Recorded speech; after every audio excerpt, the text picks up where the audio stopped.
Mon âme s'épuise à désirer la source jaillissante. De l'Évangile de Jésus-Christ selon saint Luc. En ce temps-là, à l'adresse de certains qui étaient convaincus d'être justes et qui méprisaient les autres, Jésus dit la parabole que voici. 2 hommes montèrent au temple pour prier. L'un était pharisien et l'autre publicain, c'est-à-dire un collecteur d'impôts. Le pharisien se tenait debout et priait en lui-même « Mon Dieu, je te rends grâce parce que je ne suis pas comme les autres hommes. Ils sont voleurs, injustes, adultères, ou encore comme ce publicain. Je jeûne 2 fois par semaine et je verse le 10e de tout ce que je gagne. »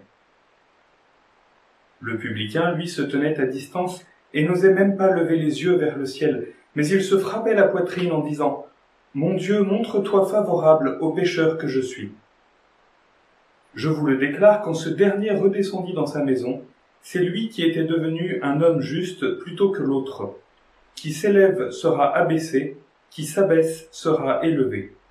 Acclamons la parole de Dieu. Mon âme s'épuise à désirer la source jaillissante. Je suis monté un jour jusqu'au sommet de la tour Eiffel. C'était avec Tom, mon correspondant anglais, et comme à l'époque nous étions jeunes et vigoureux, nous avons décidé de monter le plus vite possible par les escaliers. Eh bien, figurez-vous que la tour Eiffel, c'est haut. Et en arrivant au sommet, j'ai réalisé qu'il y avait des gens qui étaient partis après nous et qui étaient arrivés en haut avant nous et bien moins fatigués. Comment avaient-ils fait? Vous vous en doutez, ils avaient pris l'ascenseur. Il en va de même dans notre vie spirituelle, dans notre marche vers le ciel. C'est ce que dit Sainte Thérèse de l'Enfant Jésus. Sainte Thérèse de l'Enfant Jésus, c'est une jeune carmélite qui avait un très grand désir de sainteté, un très grand désir du ciel. Elle voulait faire de grandes choses, et pour ça elle souhaitait imiter les plus grands saints, mais elle se rendait bien compte que c'était difficile et qu'elle n'arrivait pas à faire tout ce qu'elle aurait voulu faire. Et ça l'attristait de voir qu'elle ne pouvait pas faire tout ce qu'elle voulait faire. Et un jour, elle se dit, si Dieu a mis dans mon cœur ce grand désir de sainteté, ce grand désir du ciel, eh bien sans doute il doit me donner les moyens de pouvoir être sainte. Si Dieu a mis dans mon cœur ce désir, c'est qu'il me donne les moyens d'être sainte. Et donc je vais chercher comment faire pour être finalement une grande sainte. Et elle dit, je vais chercher une petite voie bien droite, bien courte, une voie toute nouvelle. Nous sommes dans un siècle d'invention. Maintenant, ce n'est plus la peine de gravir les marches d'un escalier chez les riches. Un ascenseur le remplace avantageusement. Elle dit, voilà, on vient d'inventer l'ascenseur. L'ascenseur, c'est ce qui nous permet de monter avec moins d'efforts. Je vais chercher quel est l'ascenseur dans la vie spirituelle. Quel est l'ascenseur pour aller vers le ciel? Alors elle prie beaucoup, elle médite sur l'écriture et elle tombe sur ce passage. Si quelqu'un est tout petit, qu'il vienne à moi.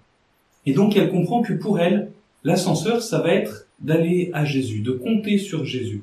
Elle dit, l'ascenseur qui doit m'élever jusqu'au ciel, ce sont vos bras, ô Jésus. Pour cela, je n'ai pas besoin de grandir. Au contraire, il faut que je reste petite, que je le devienne de plus en plus. Je n'ai pas besoin de grandir, il faut que je devienne petite de plus en plus. Cette attitude spirituelle, c'est celle que Jésus nous indique aussi aujourd'hui avec l'exemple du publicain et du pharisien. Le pharisien, c'est celui qui compte sur ses propres forces, qui compte sur tous ses efforts. Il dit, voilà tout ce que je sais faire, tout ce que je peux faire. Regarde Seigneur, comme je suis fort. Mais du coup, il compte seulement sur ses propres forces. Tandis que le publicain, lui, c'est celui qui reconnaît ses limites, qui reconnaît son péché et qui dit, Seigneur, je ne suis vraiment pas digne. Viens à mon secours. Et donc, celui-là, il ouvre son cœur. Dieu peut agir pour lui parce qu'il ne compte pas sur ses propres forces, mais il compte sur les forces de Dieu. Chers amis, le temps du carême et la période que nous vivons actuellement nous rappellent nos péchés, nous rappellent nos limites aussi. Notre vie vient de Dieu, nous n'en sommes pas les maîtres, et nous ne pouvons pas, nous nous en rendons bien compte, nous ne pouvons pas nous sortir tout seuls.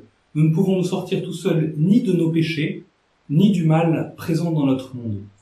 Et c'est pourquoi aujourd'hui, je vous propose comme point concret 2 pistes. La première piste, d'abord à vivre tout seul, peut-être chacun de son côté, c'est de se reconnaître pécheur. Vous savez que c'est la période du carême, la période où nous sommes invités en particulier à nous confesser.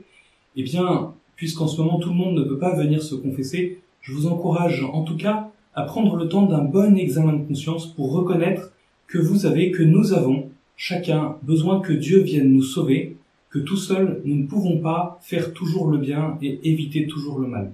Prenons le temps de cet examen de conscience et demandons pardon. Et la deuxième piste que peut-être nous pouvons vivre en famille, c'est de nous rappeler que le monde a besoin de Dieu. Et que si nous comptons certes sur les progrès médicaux, sur les médecins, sur le confinement, sur toutes les mesures, nous comptons aussi sur l'œuvre de Dieu. Nous avons besoin que Dieu vienne nous sauver. Prenons le temps de confier justement aujourd'hui les malades, ceux que nous connaissons, ceux que nous ne connaissons pas. Prenons le temps de prier pour les médecins, pour le personnel soignant et tous ceux qui prennent ces bonnes mesures qui nous aident à combattre le virus.